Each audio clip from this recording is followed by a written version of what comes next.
경기도의 한 폐플라스틱 선별업체. 가정에서 분리배출한 플라스틱을 재질별로 분류해 재활용 업체로 보냅니다. 그런데 수억 원대 자동 선별기를 거치고 2차 수작업 분류까지 해도 재활용이 안 되는 플라스틱이 넘칩니다. 편의점에서 파는 커피 음료, 몸체는 PP, 속뚜껑은 알루미늄, 겉뚜껑은 페트 재질로 제각각이라 재활용이 불가능합니다. 세척을 통해 가지고 파쇄 분쇄를 할 때 물건이 물에 떠버리면은 은박도 같이 떠서 재활용이 어렵다라는. 시민들이 애써 재활용 플라스틱을 따로 배출했어도 물질 재활용되지 못한 채 소각장으로 보내져 태워지는 겁니다.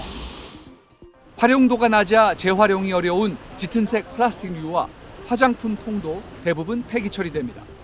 이렇다 보니 폐플라스틱 재활용률이 65%라지만 공장 연료로 쓰이는 열 회수를 빼면 실제 물질 재활용률은 26%에 그칩니다. 어제 국무회의에서 이 문제가 논의됐습니다. 캔시머라고 하는 플라스틱과 알루미늄을 합성한 제품인데요. 이런 제품은 이제 단계적으로 줄여나갈 수 있도록 포장재를 만들 때부터 재활용이 잘 되게 설계하도록 포장재 등급제가 6년 전 도입됐지만 라벨이 없는 페트병처럼 재활용 최우수 포장재는 4%에 불과한 반면 최하 등급인 재활용 어려움 포장재는 이보다 3배나 많습니다. 정부는 재활용 저해 포장재에 대해 업계 협약을 통해 시장 진입을 제한하겠다는 입장이지만 실효성은 의문입니다. 단순히 재활용 어려운 표시를 하겠다가 아니라 진짜 재활용이 안 될 것 같은 것들은 아예 사용을 금지시키는 조항이 들어가야 돼요. 정부는 4년 뒤 나프타로 만든 플라스틱 폐기 물량을 예상치보다 30% 더 줄이겠다고 했는데 어떻게 감축할지 세부안의 구체성이 떨어진다는 지적이 나옵니다. SBS 장세만입니다. 주택가 골목길에 있는 재활용 정거장. 일반 플라스틱류 수거함과 별도로 무색 페트병 전용 칸이 있습니다. 무색 페트병 별도 분리배출 제도가 지난 2020년 12월부터 시행되고 있는 건데 색깔 없는 투명 페트병만 넣되 라벨은 떼고 뚜껑은 씌우라는 게 정부의 지침입니다. 위반하는 아파트나 단독주택엔 과태료가 최대 30만 원까지 부과됩니다.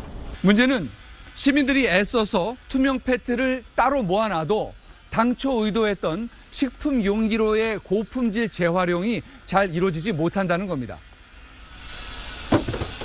식품 용기로 쓰려면 위생 안전성이 중요해 수거부터 재활용까지 별도 전용 처리 라인을 갖춰야 하지만 선별업계가 워낙 영세하다 보니 시설을 갖춘 곳은 10%대에 불과합니다.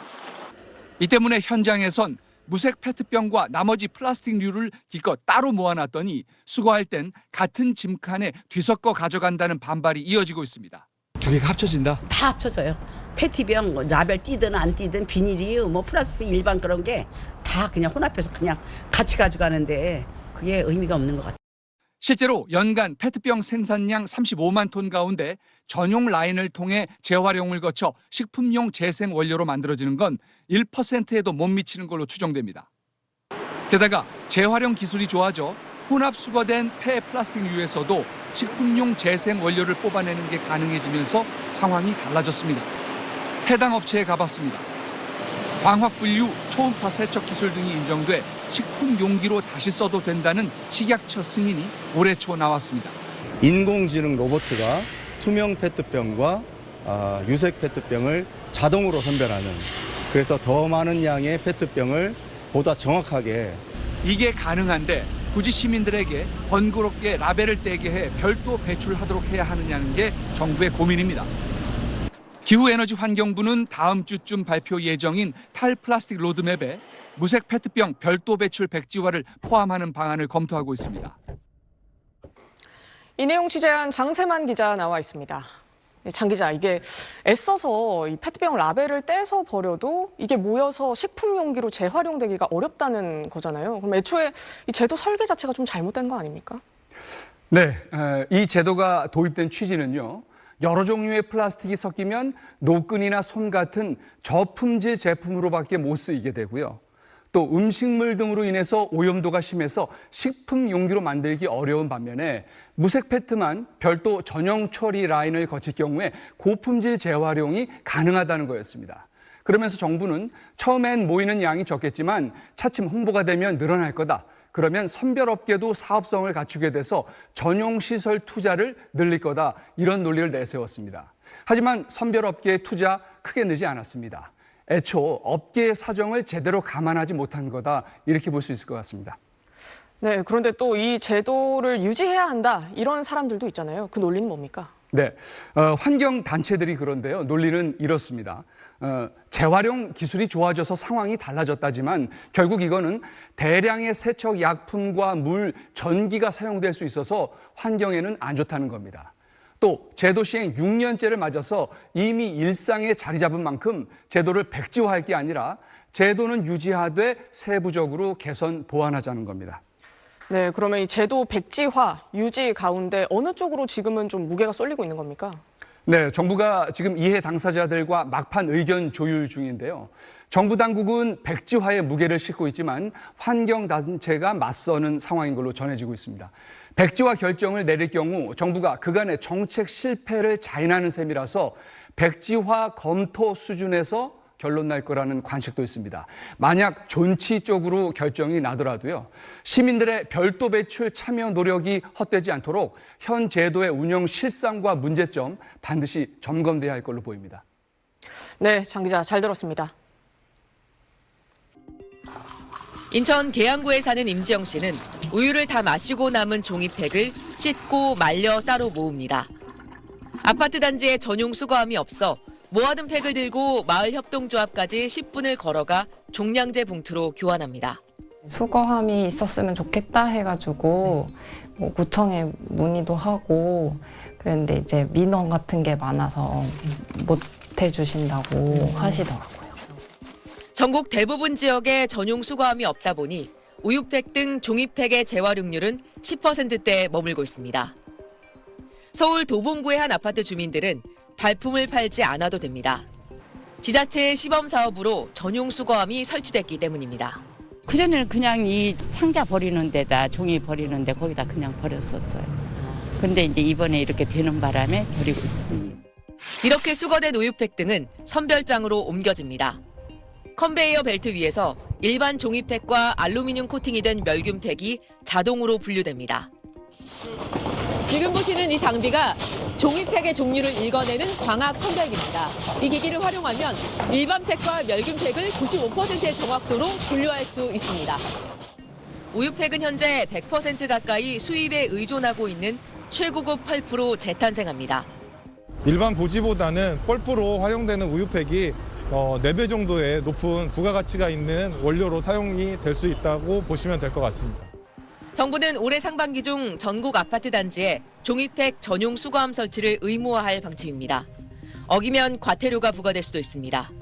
내용물이 남거나 오염된 종이팩은 재활용이 어려워 씻고 펼치고 말려서 배출해야 합니다. 하지만 투명 페트병 분리배출처럼 수거 과정 등에서 제대로 관리가 안 되면 시민들의 수고는 헛될 수 있습니다.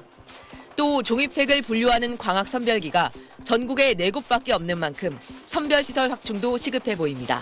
SBS 장선우입니다.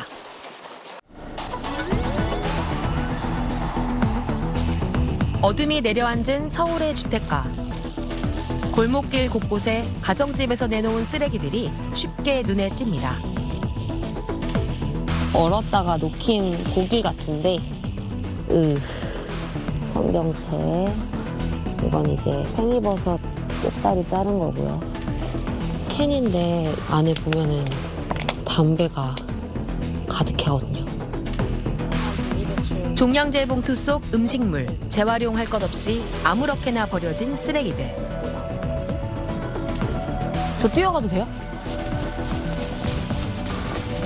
제가 일이 오늘 많아가지고요. 몇 번을 왔다 갔다 해야 되는지 아직 알 수 없어요.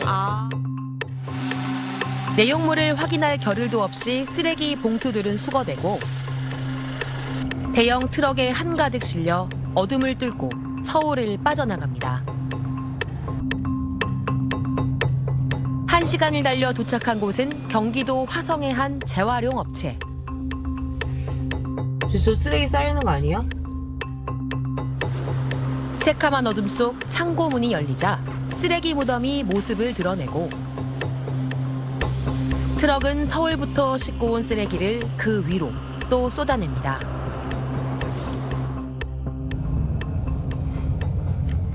그렇다면 이곳 화성시의 쓰레기는 어떻게 처리될까? 화성시 전역에서 배출된 쓰레기가 모이는 자원화 시설. 이른 아침부터 쓰레기 수거 차량들이 줄지어 서 있고 방치 폐기물부터 재활용, 종량제 쓰레기 등 종류별로 분류하는 작업이 한창입니다. 박스를 싣고 나올 거거든요. 눈으로 종량제 볼 수가 없어요. 네. 눈으로는 눈으로는. 그때 한 대형 화물 트럭이 그곳을 나섭니다. 커다란 상자 밖으로 삐죽삐죽 튀어나온 쓰레기들.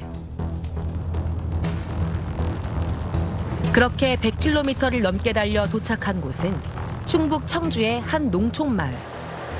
그 마을 한가운데 거대한 성처럼 서 있는 건 하루 수백 톤의 쓰레기를 태우는 폐기물 소각장이었습니다. 많이 올 때는 한 40대 이상 오고 오늘 같은 경우에는 지금 한 10대, 한 20대 안쪽에 왔어요. 서울 쓰레기는 경기도로, 경기도 쓰레기는 충청도 농촌으로 밀리고 또 밀려나는 상황. 남의 집 화장실을 사용하고 있는 거죠. 자기네들은 화장실은 불편하니까 짓지 않고 화장실은 너희들 거 사용할게. 그리고 이 쓰레기 여정의 종착지에서 취재진이 마주한 건 24시간 쓰레기를 태우는 여러 소각장들의 사면이 둘러싸인 마을과 언제, 어디서 버려져 이곳에 쌓이게 됐는지 알 수조차 없는 거대한 쓰레기 산이었습니다.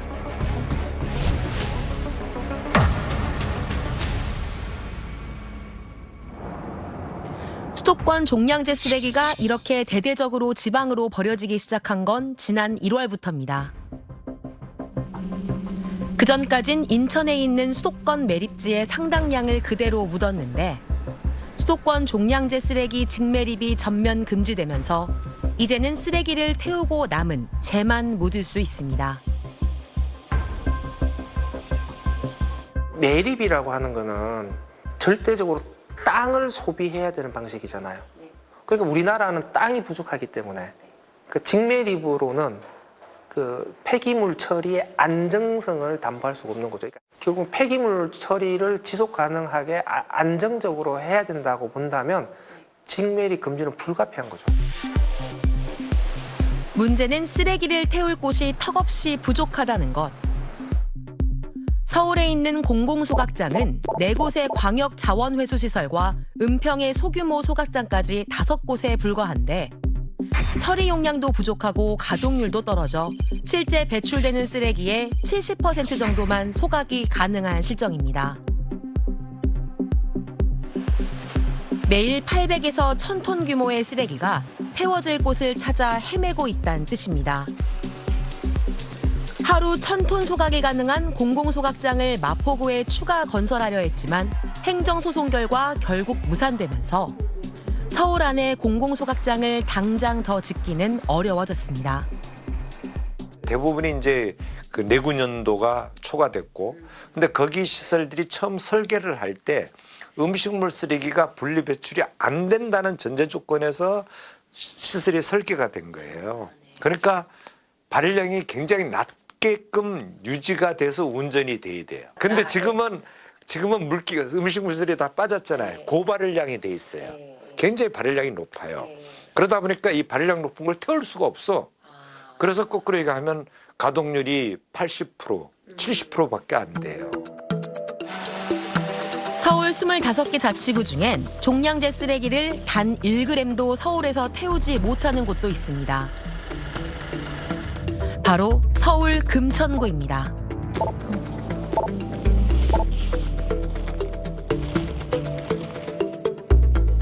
여기는 배출 금지 장소인데 불과 한 10걸음 정도만 걸으면 이렇게 쓰레기가 가득 쌓여 있는 모습도 볼 수 있고요. 이게 지금 나무가 심겨져 있는 화분 같은 건데 여기다 쓰레기를 쌓아놓은 거예요. 이렇게 집중 단속 장소가 되게 많아요. 거의 저기도 있고 저기도 있고. 오늘 몇 번 왔다 갔다 하시는 거예요? 오늘은 한 6번 왔다 갔다 해요. 오늘은 많이 걸려요. 그러면은 쓰레기가 많으니까. 금천구는 이렇게 발생한 쓰레기 전부를 경기도 화성과 평택의 재활용 업체로 보내고 있습니다. 충남 지역 재활용 업체로도 일부 쓰레기를 보냈었지만 지역 반발로 중단되면서 민간 업체 2곳에 종량제 쓰레기 처리 전부를 의존하고 있는 겁니다. 저희가 사실 이제 특이한 케이스이긴 해요. 서울시에서 유일하게 이제 공공소각장을 이용을 못 하고 있어서 전량 이제 민간으로 뺄 수밖에 없는 이제 유일한 구예요. 그러니까 연간 하면은 26,000에서 8,000톤 정도 되고요. 일일 한 80톤 정도. 이제 5일치가 밀리면 이제 저희 입장에서는 저희 구에서는 이제 처리를 못하는, 그러니까 수거를 못하는 상황이 올 수가 있기 때문에. 1995년 구로구에서 분구돼 서울에서 가장 마지막 자치구로 편입된 금천구는 서울 내 공공소각장은 물론 바로 옆 광명시 소각장에서도 쓰레기를 받아주지 않아 매립이나 민간 위탁을 해왔습니다. 저희가 소각장도 검토를 하고 공공소각장도 행정기관 간 협의가 안 된 게 아니고 우리가 양천이나 노원 얘기가 나오면 양천 노원 주민들이 난리가 나요. 쓰레기 직매립 금지를 앞두고 종량제 쓰레기 속 재활용품을 한 번 더 걸러내 소각량을 줄이는 이른바 전처리 시설 설치를 대안으로 추진했었지만 그건 또 금천구민들 반대에 부딪힌 상황입니다. 뭐라도 손을 대면 거기 주변에 주민들이 난리가 나요. 전처리 시설은 또 어차피 쓰레기 처리 시설이다. 안 된다.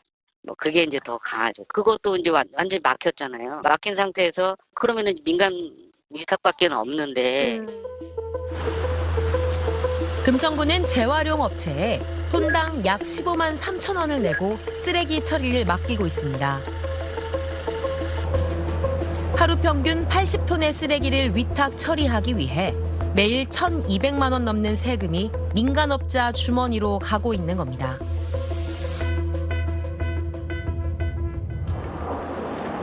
금천구 쓰레기를 받고 있는 화성시는 자체 공공소각장은 물론 경기도에서 민간 폐기물 처리 시설을 가장 많이 보유한 지역입니다. 하지만 아이러니하게도 화성시에서 발생하는 종량제 쓰레기의 약 40%가 충청도 민간 소각장으로 향합니다. 저희가 뭐 특례시도 되고 뭐 인구 증가도 계속 늘어나기 때문에 36,000톤이 지금 현재 계약이 돼 있고 엊그제 저희가 4,000톤 정도가 더 모자라다고 얘기가 이제 내부적으로 나와서 4만 톤 정도로 아마 늘릴 거예요.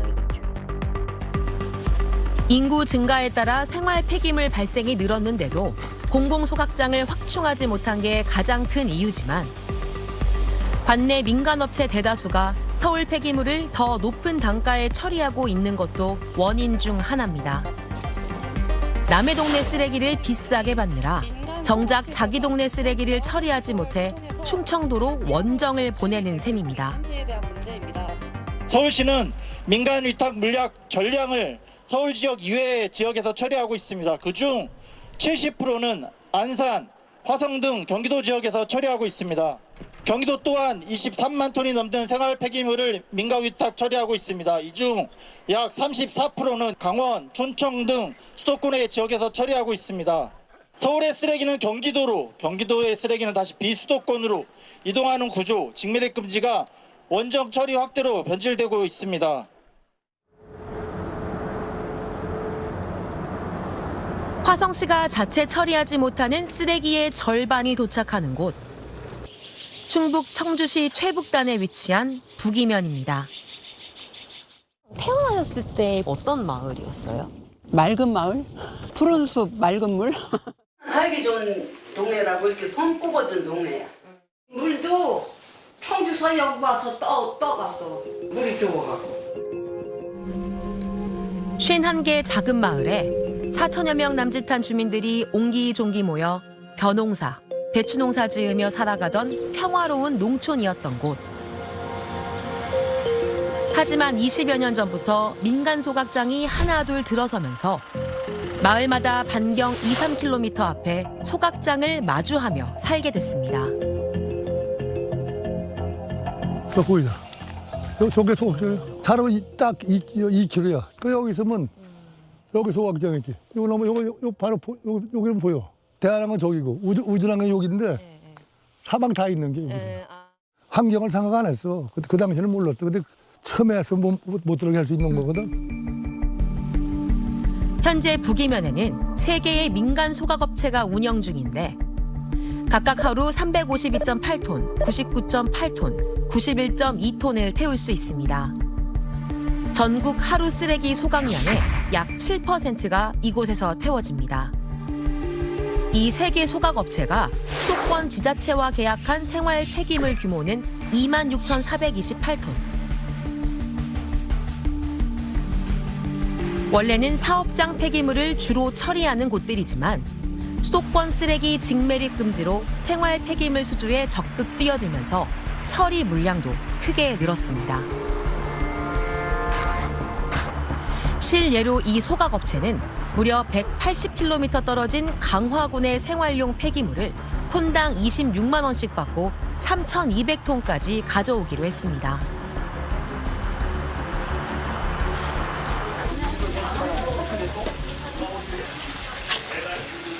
자기네는 하기 싫으면서 시골 사람한테 그걸 쓰레기를 갖다 주는 거잖아요. 아니 여기 있는 것만 해도 노이레드가 걸리고 그냥 냄새 때문에 죽었는데 그게 또 온다면 다 죽으라는 얘기밖에 더 돼. 안 그래요? 부두면 조그만 땅에 소각장이 3개나 있습니다. 서울 도시 쓰레기가 더 온다는데 이 지역 사람은 다 죽습니다. 이곳 주민들이 수도권 쓰레기에 대한 반대를 넘어 죽음까지 언급하는 데는 이유가 있습니다. 북이면은 이미 오랜 시간 소각장 문제로 깊은 상처를 받아온 곳이기 때문입니다. 폐기물 소각업체에서 과다 소각을 통해 막대한 불법 수익을 취득하였고 비용 절감을 위해 활성탄 등을 구입하지 않음으로써 다이옥신 등을 배출하여 국민 이쪽에 있는 그 소각장이 불법성이 발견이 됐어요. 그래서 굉장히 심각하게 바라봤고, 그리고 소각장이 3개씩이나 주민 영향권 내에 몰려있다는 걸 알게 됐고, 얘기를 들어보니까 좀 많은 피해를 받고 있더라고요. 빨래를 널었는데 분진이 까맣게 내려앉아서 바깥에 빨래를 널 수도 없고, 창문을 열어놓으면 계속 기름 먼지가 앉아서 미끄럽고. 북이면 추악 1, 2에서 태어나 2014년부터 9년간 이장을 맡았던 유민채 씨. 2017년 불거졌던 인근 소각업체의 과다 소각과 다이옥신 배출 문제를 계기로 북이면 마을들을 직접 돌며 주민들의 건강 실태에 대한 설문조사를 직접 진행했습니다. 제가 설문조사한 거 보고 깜짝 놀랐죠, 저는.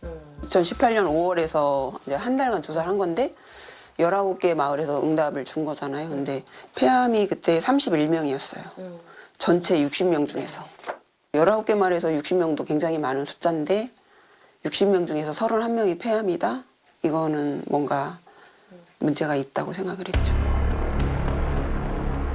이 조사를 계기로 전국 최초로 정부가 진행하는 주민 대상 건강 실태 조사가 진행됩니다. 2년 넘게 진행된 조사 결과 주민들 소변에서 검출된 1급 발암물질 카드뮴 농도는 성인 평균 대비 5.7배 높았고 암 발생률도 2배 이상 높았지만 그 원인이 소각시설에 있다는 인과성은 확인되지 않았습니다. 이에 반발한 주민들의 요구로 추가 조사도 진행됐지만 결론은 같았고 정부는 지난해 초 특별한 발표 없이 조사를 종료했습니다. 그때 당시에 업체에서 불법을 저지르면서 그 주민들이 오염물질에 굉장히 많이 노출된 시기가 그 다르잖아요. 조사한 시기랑 거의 텀이 한 7, 8년 정도 이렇게 나거든요. 그러면 그 이후의 기준은 사실 무의미한 거죠.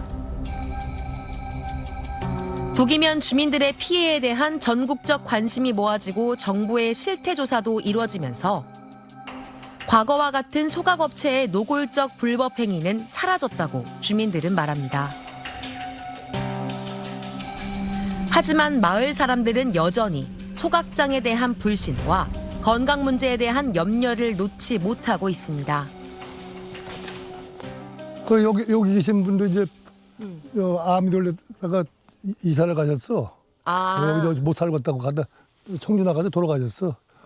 여기 실어진데도 폐암으로 돌아가신 거고. 요 자리가. 이 자리요? 그렇지. 가라앉은 마을 분위기를 조금이라도 바꿔보려고 애써온 마을 사람들. 엄청 침체였지. 그래서 이제 그걸 분위기 살리려고 요새 음악도 틀어놓고 윷놀이도 하고 이렇게 자꾸 저 분위기를 바꾸는 거예요. 좋은 생각을, 좋은 방향으로 하려고. 침체돼 있으니까. 애써 추스른 주민들의 마음을 다시 어지럽게 만든 게 수도권 쓰레기 소식입니다. 여기는 많은 피해를 받은 지역이고 건강조사도 2번씩이나 이루어진 지역인데 이미 상처를 받은 지역이고 그러면 상처를 치유해야 될 지역인데 오히려 그 상처에 소금 뿌리는 거죠.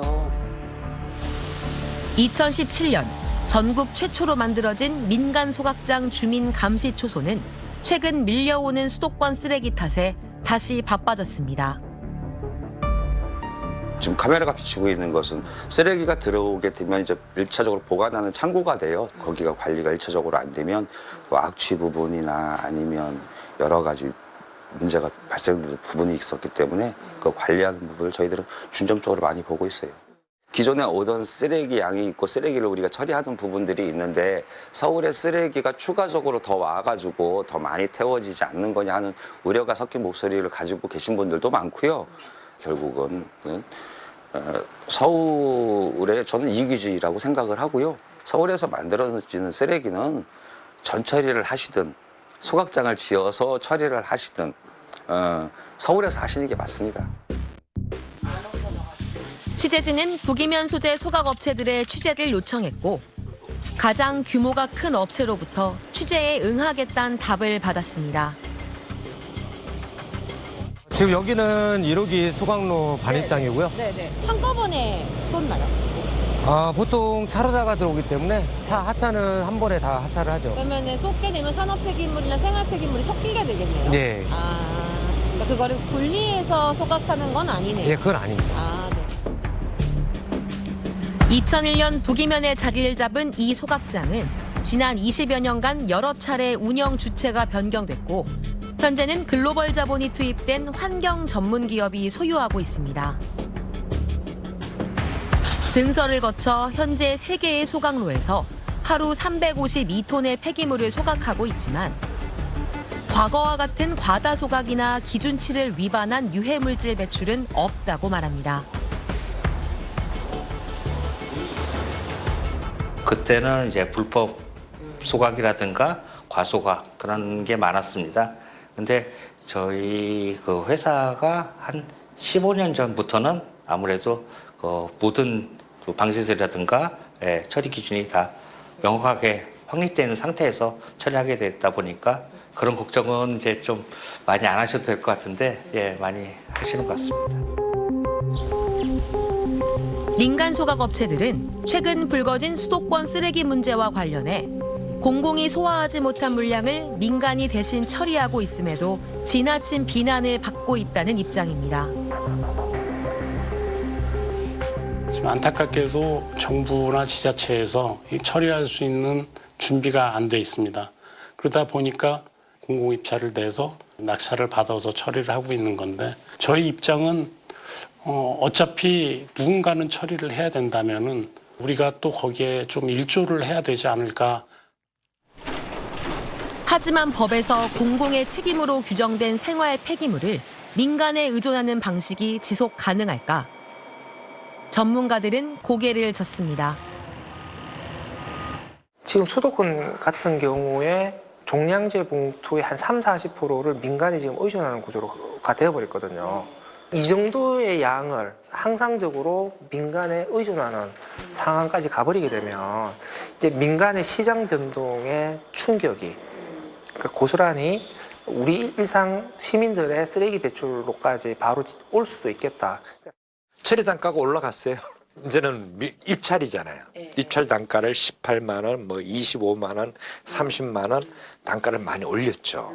인허가는 안 나요. 소각장이 더 이상 나는 데가 없을 겁니다. 그러면 포화가 되는 상태가 되고 거기에 생활 폐기물 물량도 들어가고 그러면 나 이제 못 처리해. 그럼 단가 올린단 말이에요. 몸값이 높아지고. 예, 옛날에 한때는 35만 원까지 갔거든요. 톤당. 민간 소각장이 임시 대안이 될 수는 있어도 생활 폐기물 처리의 주축이 되기엔 감당해야 할 불안정성이 크다는 이야기. 실제 취재진은 부기면에서 취재를 진행하면서 쓰레기가 더 이상 돈이 되지 않을 때 어떤 결과를 가져오는지 두 눈으로 확인할 수 있었습니다. 네, 여기는 과거에 폐기물 업체였던 곳인데 소각장을 지으려다가 시의 불허로 이제 무산된 곳입니다. 대법원의 판단까지 거치면서 무산이 됐지만 쓰레기들은 이렇게 여전히 쌓여서 여전히 좀 냄새도 나고 흉물스럽게 쓰레기 산이 지금 만들어져 있는 상황이에요. 와, 이거 진짜 안전적으로도 너무 위험할 것 같기도 하고. 이만한 크기가 다 쓰레기라는 거잖아요. 10년 전 부도난 소각장을 인수해 하루 96톤 규모로 증설하려던 업체가 청주시와 행정소송에서 패소하면서 소각장을 운영할 수 없게 되자 3,000톤 규모의 쓰레기만 남겨두고 떠나버린 상황. 청주시는 해당 업체에 여러 차례 쓰레기를 치우라고 행정명령을 내렸지만 업체는 이미 소유권을 넘겼다며 책임이 없다고 맞서고 있습니다. 저희 시를 상대로 지금 행정 심판이 들어와 있는 상태거든요. 만약에 이 업체가 폐기물 처리 명령이 위법하다거나 부당하다고 했으면은 이전의 처리 명령에 대해서 심판이나 소송이 들어왔어야 되는데 이미 1차, 2차, 3차까지도 다 끝난 상황이에요. 4년도까지는 자기들이 치우겠다고 했었어요. 처리 계획도 저희 쪽에 냈었고. 쓰레기 직매립 금지는 2030년부터는 전국으로 확대됩니다. 정부는 2021년 수도권 쓰레기 직매립 금지제도 시행을 예고한 후 4년이란 시간 동안 사실상 아무런 대비도 하지 못했습니다. 수도권엔 단 한 곳의 공공소각장도 지어지지 못했고 그 사이 쓰레기 발생량은 오히려 증가했습니다. 소각장만을 유일한 대안으로 보면 소각장이 막히면은 아무런 준비를 못 하게 되는 거거든요. 어차피 소각장을 하는 데는 어쨌든 10년 정도를 잡아줘야 된단 말이죠. 그러면은 10년 안에 뭘 할 거냐. 소각장을 보완할 수 있는 여러 가지 대안들도 있단 말이에요. 이게 종량제 봉투 선별 시설이거든요. 여러 가지 기계적 선별 공정들을 거쳐서 양질의 폐비닐을 골라내어서 요즘은 이제 열분해 사업을 하니까 폐비닐을 열분해시켜서 다시 기름으로 전환시키고 기름을 가지고 다시 플라스틱을 만들거나 다음에 연료로 쓰거나 이런 대안들도 같이 병행해서 봤어야 되는데 아무렇게나 버리지만 우리 집 앞 쓰레기장은 반대합니다. 어딘가에서 누군가가 어떻게든 처리하겠지. 그렇게 개인은 책임을 미루고 제도는 문제를 뒤로 미룹니다. 어쩌면 이 거대한 쓰레기산은 개인의 이기심과 제도의 안이함이 쌓아올린 우리의 미래가 아닐까요?